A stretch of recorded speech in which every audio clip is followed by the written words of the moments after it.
Hola, bona tarda. Em dic Jaume Nin.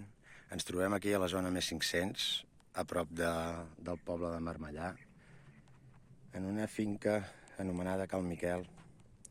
Aquest és un missatge per tots els animalistes, els ecologistes, els que denuncien els caçadors perquè creuen que són assassins, els que alimenten els senglars, els que tenen porcs vietnamites i els alliberen a la natura, a tots els que els hi molesta la pudor de les vaques, de la merda, de les granges, els fems, els que els hi molesta el so de les campanes, els que volen tindre una casa al mig de la natura, però que no els hi agrada, en realitat no els hi agrada el camp. Aquí el que està passant és que el senglar ens pren la feina de tot un any i en molts casos ens pren també la feina de l'any que ve. Els que estem treballant tot un any per pujar això, també tenim personal assalariat, paguem uns autònoms, paguem els nostres impostos.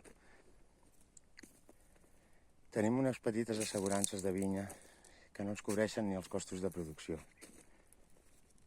I després hi ha un munt d'agents rurals i personal de l'administració que des dels seus còmodes despatxos no entenen el nostre problema. Aquest missatge és una crida per demanar a l'administració, als mestres, a les escoles, als pares, a tota la gent, que sàpiguen que mantenir l'equilibri de les espècies a la natura no és cap delicte i que, si això continua d'aquesta manera tan desorbitada i tan fora de mare, ens veurem abocats a plegar. No ens quedarà altre remei que abandonar les vinyes i els camps i deixar que la natura ho envaeixi tot.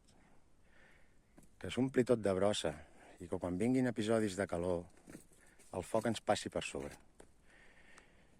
I després, amb el canvi climàtic i amb totes les generacions que vindran i l'escalfament del planeta, tindrem episodis de pluges torrencials, inundacions, huracans i despoblarem el camp. No hi ha futur si no ens ajudeu. Els que maten els senglars i els que van a la nit a fer-los espantar no són delinqüents. Simplement estan protegint la seva feina. Vostès el que tenen que entendre és que això és el mateix que si algú entrés a casa vostra i es posés a menjar de la vostra nevera. Espero que cadascú de vosaltres, amb la seva petita consciència, posi el seu granet d'arena.